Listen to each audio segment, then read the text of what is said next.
أمير كرارة يستبعد محمد سلام من مسلسله الجديد بيت الرفاعي ويستبدله بالفنان أحمد رزق. في الوقت اللي احنا بنتكلم فيه وشايفين زي ما احنا شايفين كده في مستشفيات جديده بتتضرب، منها مستشفيات اطفال، نبدا نبص على الاعلام، على الصحافه، على الدنيا ماشيه ازاي، وكلنا شفنا الصحافه الغربيه بتتناول الموضوع ازاي، والصحافه المحليه بتتناول الموضوع ازاي، والصحافه العربيه بتتناول الموضوع ازاي. وفي اقنعه كتير قوي سقطت في الوقت ده، منهم مشاهير كتير جدا، منهم اللي دعم القضيه ومنهم اللي لا، منهم اللي نصر اخواته ومنهم اللي مع اللي بيحصل في اخواته. عشان كده في البدايه لازم اوضح لكم رسالة مهمة جدا كجمهور او مشاهدين للحدث او ايا كان، اختاروا الشخصية اللي تدعموها بجد علشان ما تندموش بعد كده. نرجع بقى لموضوع الاعلام المحلي ده. زي ما وريتكم في خبر نزل على لسان امير كرارة ان هو هيستبدل محمد سلام بالفنان احمد رزق. طبعا مش محتاجين ان انا اعرفكم مين هو محمد سلام، ورغم اختلافك مع اللي هو عمله او اتفاقك مع اللي هو عمله، في ناس شايفه ان هو معاه حق ومفيش، الواحد ملوش نفس انه يهزر ولا يعمل حاجه، ومنهم اللي شايف ان هو كان بيركب ترند وخلاص، ومنهم اللي اقترح عليه انه يقدم رساله ويقدم حاجه بفنه ينفع بيها غيره، افضل من انك تمتنع بالبلدي كده ما تعرضهاش عشان كلنا عارفين اخرها. فسواء كنت مختلف مع محمد سلام او متفق مع اللي هو عمله، وعلى سيره الخبر دوت اللي طلع على لسان احد المواقع الاخباريه الفنيه، نوعيه المواقع اللي شهرت واحد زي انتي شواجري وخليته شخصيه عامه، الواد بتاع البطاطس المحامير دوت وخليته شخصيه عامه، ما دي كانت مواقع اخباريه على فكره. واللي جاب لنا محمد عامل النظافه الذي يقال عليه من بعض الناس محمد الزبال وخلاه هو شخصيه عامه، كان صحفي اللي صوره. فنفس نوعيه الصحافه ديت هي اللي نزلت خبر كاذب على لسان امير كرارة. ولو جينا نبص على الانستجرام بتاع كرارة هنشوفه بيعلق ويقول الخبر ده كده ولا ليه اساس من الصحه، موقع ورخيص وقله ادب وكومنتات رخيصه من الناس لعدم الثقه واحترام اولاد بلدهم. اتقوا الله يا اللي بتصدقوا اي حاجه عيب. يعني انتوا خرجتوا الراجل عن مشاعره. انا عمري ما شفت امير كرارة بيتكلم بالاسلوب ده. تخيلوا بقى انتوا وصلتوا الراجل للمرحله ديت، بدل ما تتكلموا على الفنانين طالما انتوا موقع فني او مهتم باخبار الفنانين، شوفوا الفنانين اللي وقعوا تحت البوم بوم. ولا انتوا مش واخدين بالكم ولا ايه؟ ما ده خبر فني برضه، دي اخبار فنانين برضه، لكن هتقول ايه والمين؟ ده في الوقت اللي بيحصل فيه كده في اخواتنا في ناس على الجانب الاخر من الخرابه بيحتفلوا ويرقصوا ويهيصوا ويعملوا حاجات عيب، كمان يعملوا حاجات مش قد كده. يعني ما اعرفش، هو في ناس بعتت لي حاجات فانا هعرضها وعايز اسال هل الحاجات ديت بجد ده بيحصل ولا لا؟ الشيء كله ما كان بيصير لولا وجود، قبل كل شيء توفيق الله سبحانه وتعالى، لكن لولا وجود شخص في مقام ورؤية سمو سيدي الأمير محمد بن سلمان.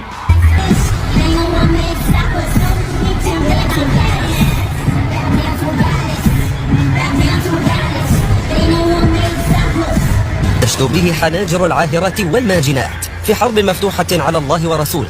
تقف المغنية الإباحية الأسترالية إيجي إزاليا على خشبة المسرح في بوليفارد سيتي بمدينة الرياض بلباسها الفاضح أمام قطيع من الحضور، تشتم إلههم وتزدري نبيهم وتهزأ بأقدس مقدساتهم، بينما هم مخدرون ويتمايلون ويتراقصون على أنغام الراب الشيطانية في حفل يظن الناظر للوهم. هي مش دي ايجي ازاليا؟ انتوا عارفين مين ايجي ازاليا دي؟ كانت بتغني في السعوديه؟ لا مش مصدق، انا مش مصدق يا عم، تلاقي فيديو مفبرك. انا اسف ان انا عرضته اصلا. استمروا.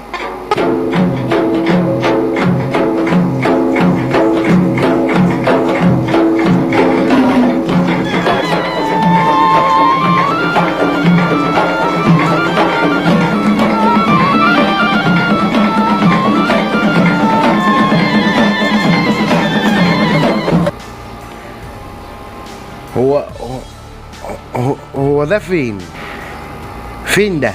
والكلام اللي مكتوب على الفيديو ده بجد؟ عادوا الى ما كانوا عليه قبل نفس الرقصه، موسم قريش بدأ. ايه موسم قريش؟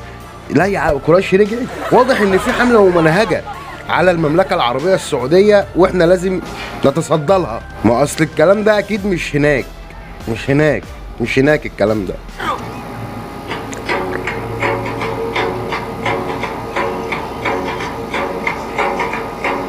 ده في رجاله كمان. الله، ايه ده؟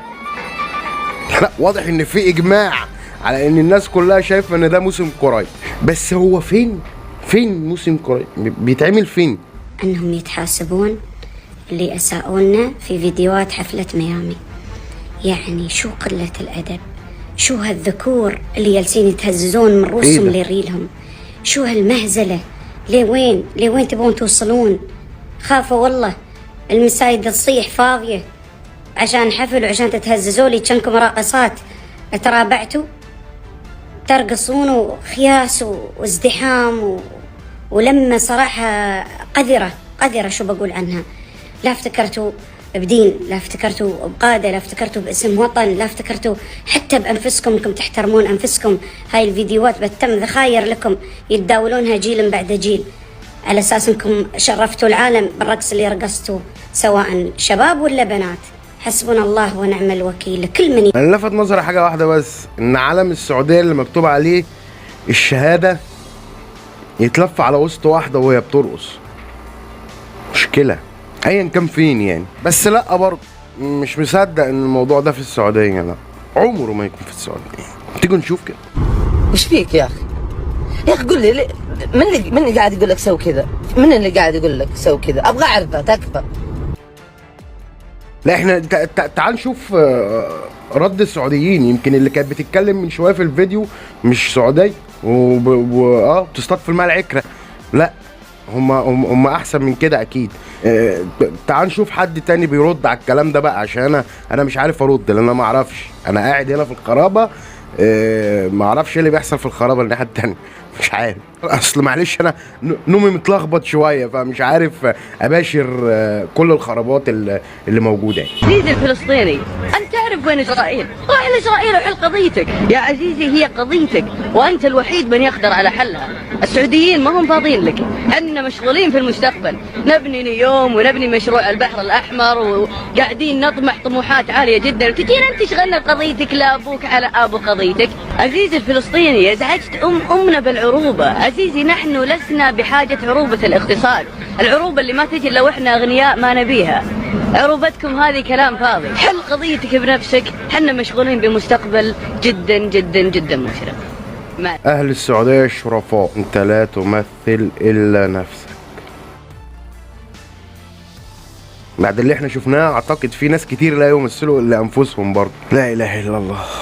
حد يا جماعه طيب من السعوديه يبلغني، هو اللي بيحصل ده بجد ولا بيهزروا ولا ايه؟ هزروا. مش عارف. في فيديوهات تاني، استنوا كده، في فيديوهات تاني. في واحد مصمم فيديو بعتهولي كده. تعال نفتح.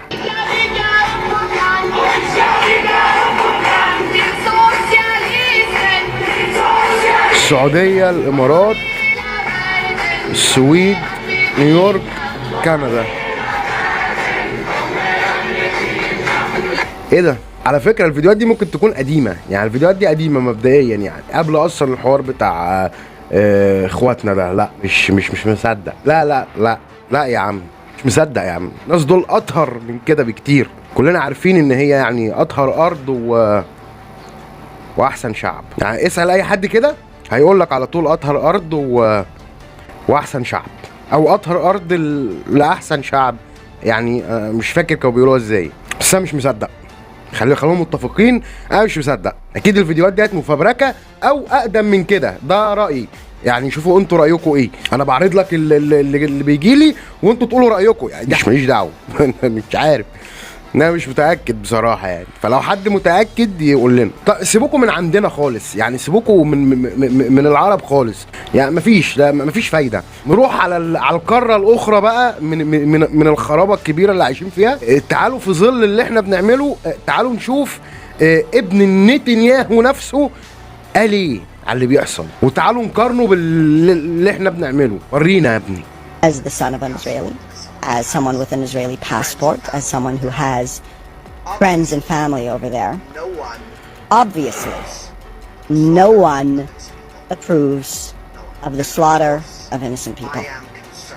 No one. And of course, I am concerned for my friends and family who are in Israel. That being said, I do not stand with Israel at all on what's going on.